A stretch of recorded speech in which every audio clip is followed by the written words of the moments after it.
Hello again and welcome to another Warhammer 40k Imperial Guard 8th edition video. Today we'll be taking a look at the Catachan characters that have made it into the 8th edition index. So, Catachans, Cadians, they are the poster boys of the Imperial Guard. In times gone by, all the different regiments had special characters. In fact, apart from Mordians, I don't know of any Mordian special characters that have ever been published in a codex. But we had Valhallans, we had Attillans, we had Talons, we've had all sorts of characters that have been introduced, come and gone. But we're basically down to now just Cadian and Catachan characters. I've already looked at the Cadian characters, and we're going to take a look at the Catachan ones. In terms of it's sort of a look at the Catachan regiment as well, because, well, very quickly, I would say Catachan is one of those sort of love-hate regiments for a lot of people. Many people think they look stupid, they're overly muscly, the models for them look a bit, well, very outdated, whereas others think that they're really cool, really hardcore, and there is something quite impressive about having like an entire army of Rambo, essentially. So the Catachan fluff is definitely a love or hate kind of thing. The Catachan characters, on the other hand, have always been universally accepted as being pretty badass. So let's go and take a look at them now. So the first one we have is Colonel Ironhand Straken.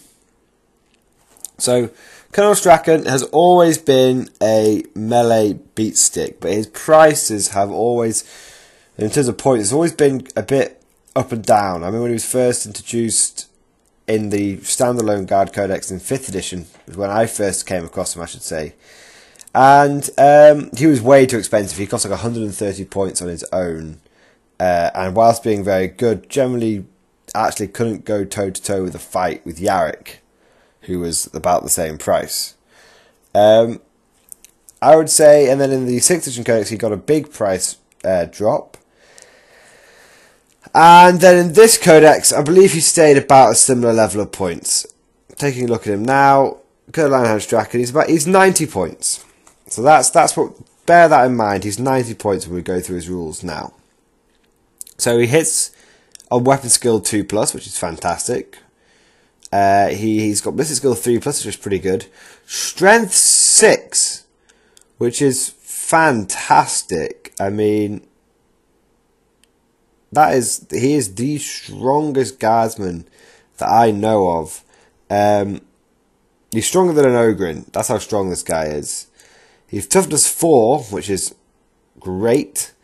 Wounds 5. Holy shit, this guy's got a lot of wounds. I don't know any other character that's got more wounds than him. I mean, I'm looking, comparing it to Commissar Yarrick, because those two always used to be like the two you'd put against you, and who's the baddest. Yarrick's only got 4 wounds, so Straken's got 5 wounds. He's got 4 attacks. He's got leadership 9, and he's got a 3+ save. So that is a lot to bring to the table. Now, what does he come armed with? He comes, and remember, you don't pay points for his equipment because he's a character. He comes armed with a plasma pistol, a shotgun, crack grenades, and a bionic arm with Devil's Claw. So let's take a look. So we know what a plasma pistol does, we know what a shotgun does. Let's take a look at the bionic arm with Devil's Claw. So this is his main melee weapon. So its strength is user, so it's strength 6. It's AP -1, which is okay. And it is damage 2. Okay. That's pretty good. It's basically like he's armed with a Bulgrin Maul, essentially. AP -1 and, you know, damage 2. So that's pretty good. It's not, I mean, on its own, that weapon isn't great, but when you consider that he's hitting on a 2+, and he's strength 6, and he's got 4 attacks, that's a good face smashing that he can deliver. Now let's take a look at some of his special rules. So he has the voice of command, and he has senior officer as well. So he's issuing 2 orders a turn. Okay. he has the special rule, being there, seen it, killed it. You can reroll failed wound rolls made for Colonel Ironhand Straken in the fight phase when targeting enemy monsters.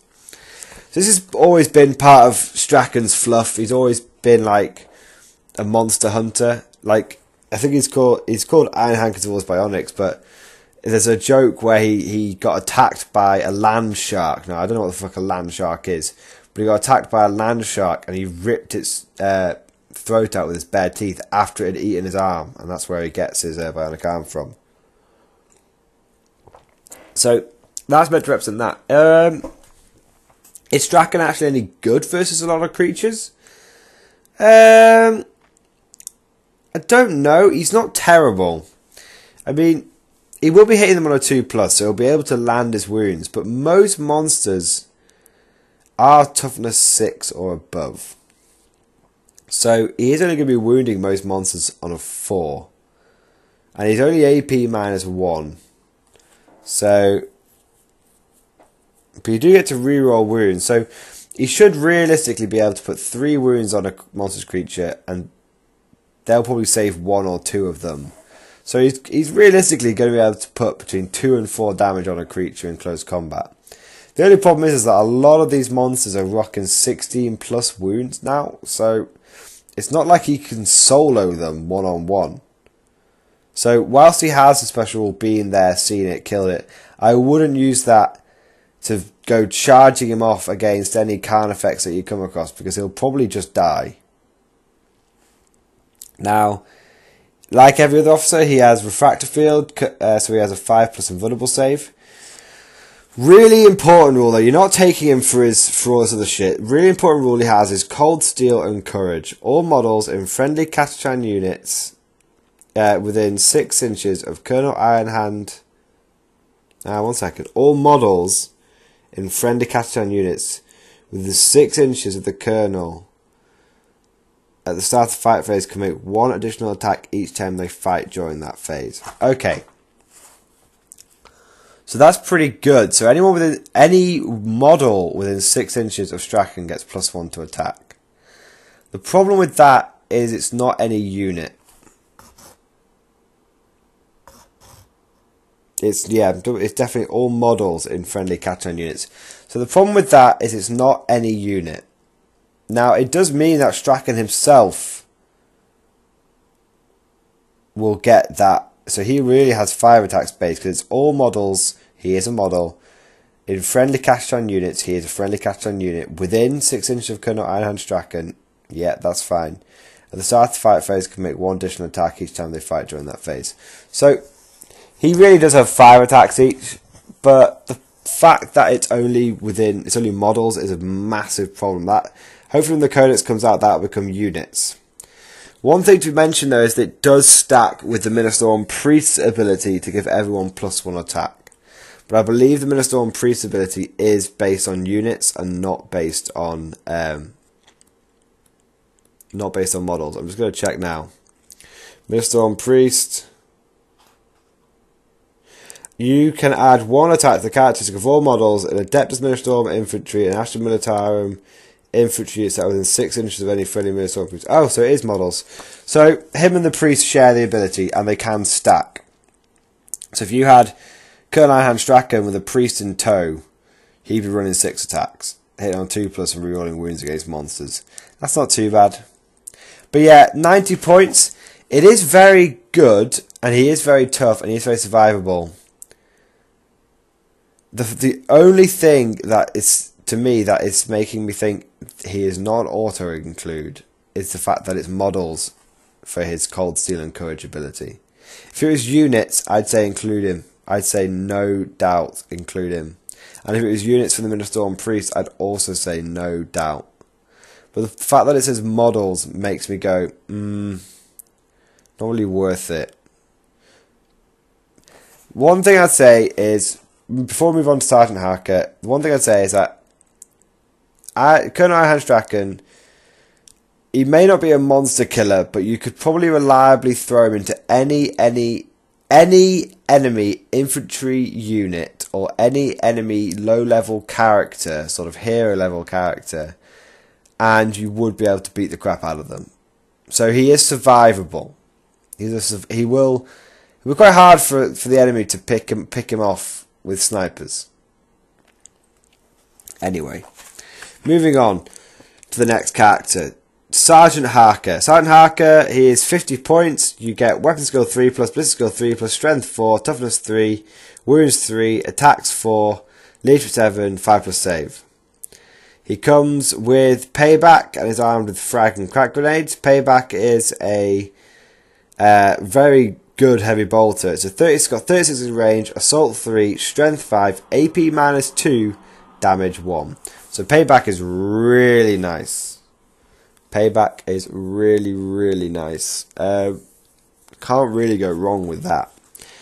The main thing you're going to take Harker for, though, is his special rule, Harker's Hellraisers. You can re-roll hit rolls of 1 in the shooting phase for friendly Catachan units within 6 inches of Sergeant Harker.